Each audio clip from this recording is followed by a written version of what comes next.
महाराज भगीरथ की तपस्या की कहानी को आगे सुनाते हुए महर्षि विश्वामित्र श्री राम से कहते हैं, श्री राम, ब्रह्मा जी के चले जाने पर राजा भगीरथ पृथ्वी पर केवल अंगूठे के अग्रभाग को टिकाए हुए खड़े हो 1 वर्ष तक भगवान शंकर की उपासना में लगे रहे। वर्ष पूरा होने पर सर्वलोक वंदित उमावल्लभ भगवान पशुपति ने प्रकट होकर राजा से इस प्रकार कहा, राजन, मैं तुम पर बहुत प्रसन्न हूं। तुम्हारा प्रिय कार्य अवश्य करूंगा। मैं गिरिराज कुमारी गंगा देवी को अपने मस्तक पर धारण करूंगा। शंकर जी की स्वीकृति मिल जाने पर हिमालय की ज्येष्ठ पुत्री गंगा जी, जिनके चरणों में सारा संसार मस्तक झुकाता है, बहुत बड़ा रूप धारण करके अपने वेग को दुस्सह बनाकर आकाश से भगवान शंकर के शोभायमान मस्तक पर गिरी। उस समय परम दुर्धर गंगा देवी ने यह सोचा था कि मैं अपने प्रखर प्रवाह के साथ शंकर जी को लिए दिए पाताल में घुस जाऊंगी। उनके इस अहंकार को जानकर भगवान शंकर कुपित हो उठे और उन्होंने उस समय गंगा को अदृश्य कर देने का विचार किया। पुण्य स्वरूपा गंगा भगवान रुद्र के पवित्र मस्तक पर गिरी। भगवान शिव का मस्तक जटामंडल रूपी गुफा से सुशोभित हिमालय के समान जान पड़ता था।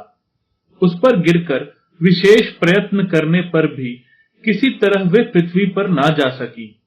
भगवान शिव के जटा जाल में उलझकर किनारे आकर भी गंगा देवी वहां से निकलने का मार्ग ना पा सकी और बहुत वर्षों तक उस जटा जूझ में ही भटकती रही।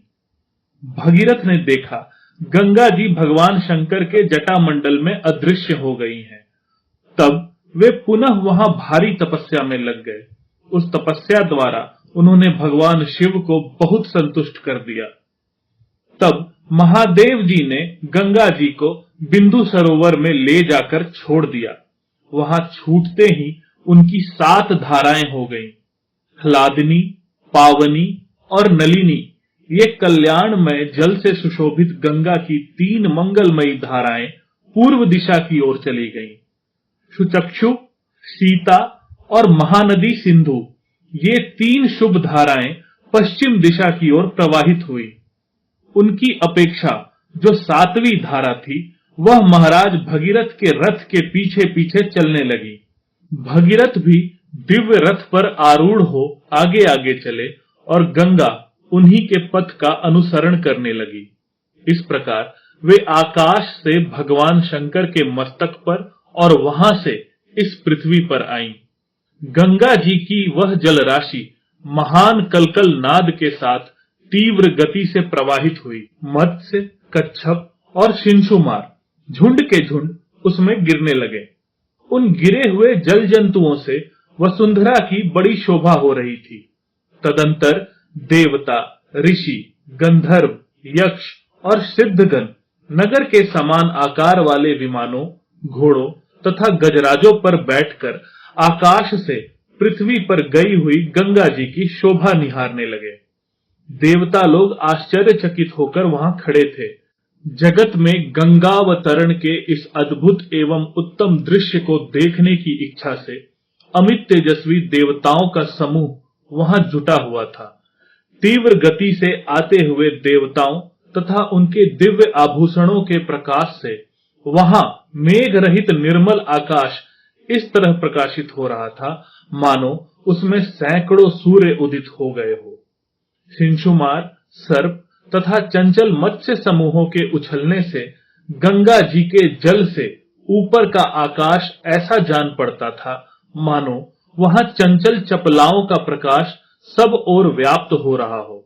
वायु आदि से सहस्त्रों टुकड़ों में बटे हुए फेन आकाश में सब ओर फैल रहे थे, मानो शरद ऋतु के श्वेत बादल अथवा हंस उड़ रहे हों। गंगा जी की वह धारा कहीं तेज, कहीं टेढ़ी और कहीं चौड़ी होकर बहती थी। कहीं बिल्कुल नीचे की ओर गिरती हुई और कहीं ऊंचे की ओर उठती हुई।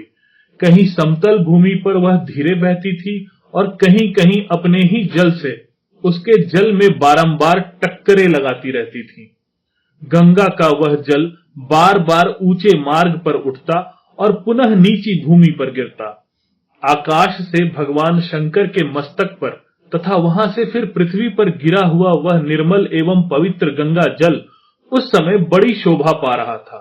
उस समय भूतल निवासी ऋषि और गंधर्व यह सोचकर कि भगवान शंकर के मस्तक से गिरा हुआ यह जल बहुत पवित्र है, उसमें आचमन करने लगे। जो शाप भ्रष्ट होकर आकाश से पृथ्वी पर आ गए थे, वे गंगा के जल में स्नान करके निष्पाप हो गए तथा उस जल से पाप धुल जाने के कारण पुनः शुभ पुण्य से संयुक्त हो आकाश में पहुंचकर अपने लोकों को पा गए।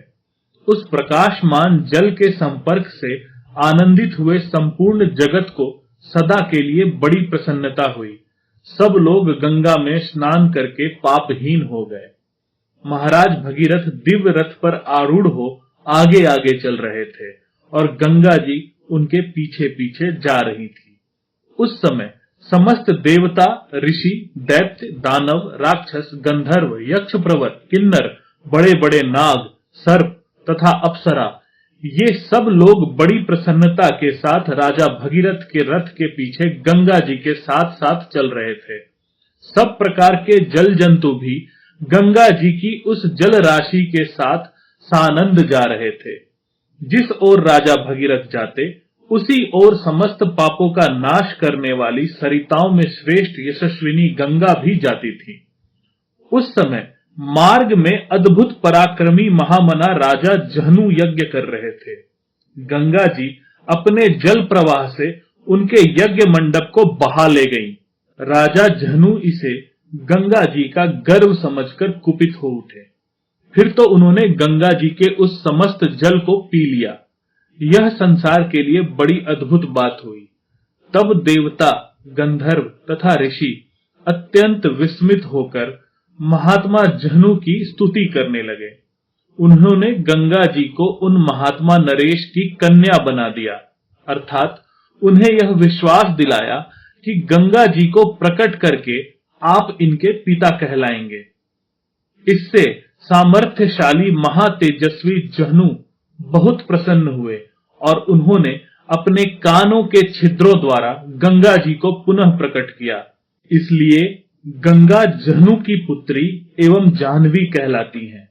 वहां से गंगा फिर भगीरथ के रथ का अनुसरण करती हुई चली।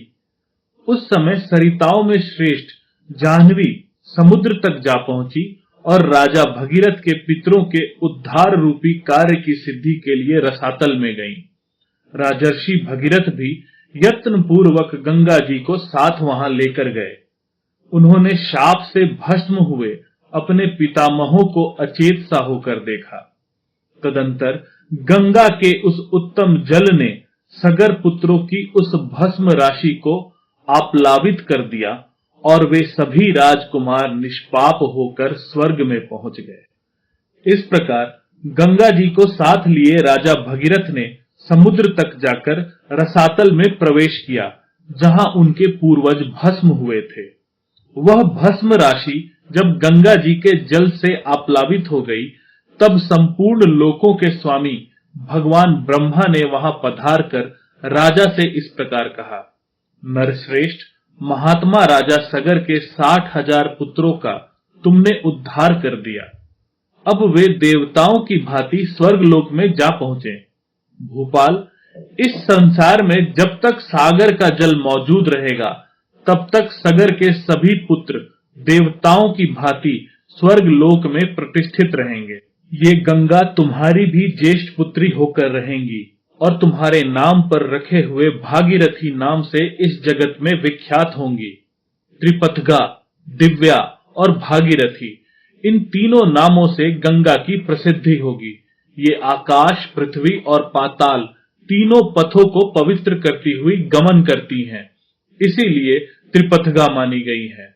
नरेश्वर महाराज, अब तुम गंगा जी के जल से यहाँ अपने सभी पितामहों का तर्पण करो और इस प्रकार अपनी तथा अपने पूर्वजों द्वारा की हुई प्रतिज्ञा को पूर्ण कर लो।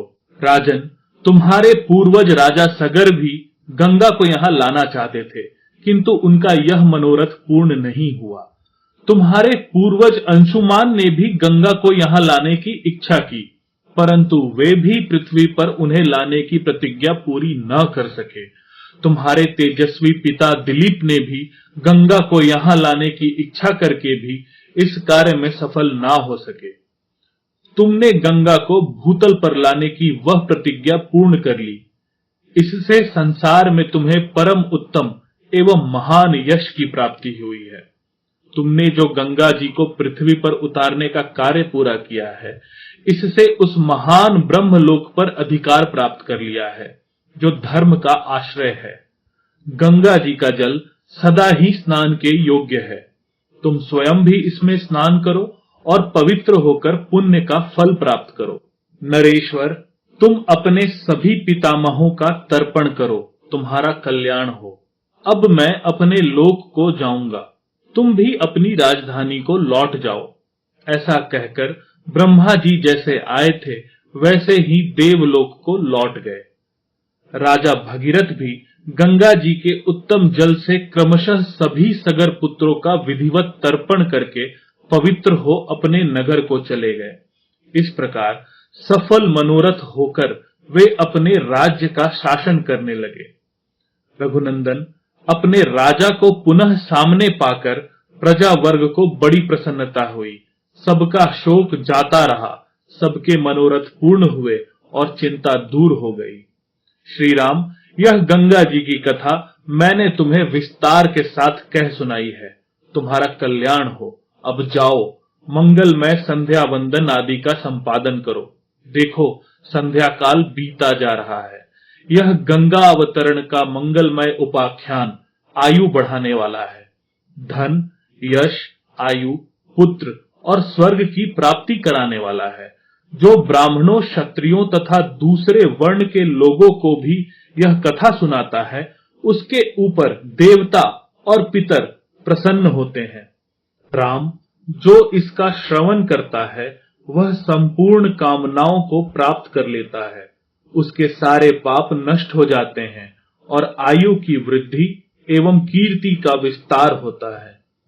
इस प्रकार श्री वाल्मीकि निर्मित आर्ष रामायण आदि काव्य के बाल कांड में 43वां और 44वां सर्ग पूरा हुआ।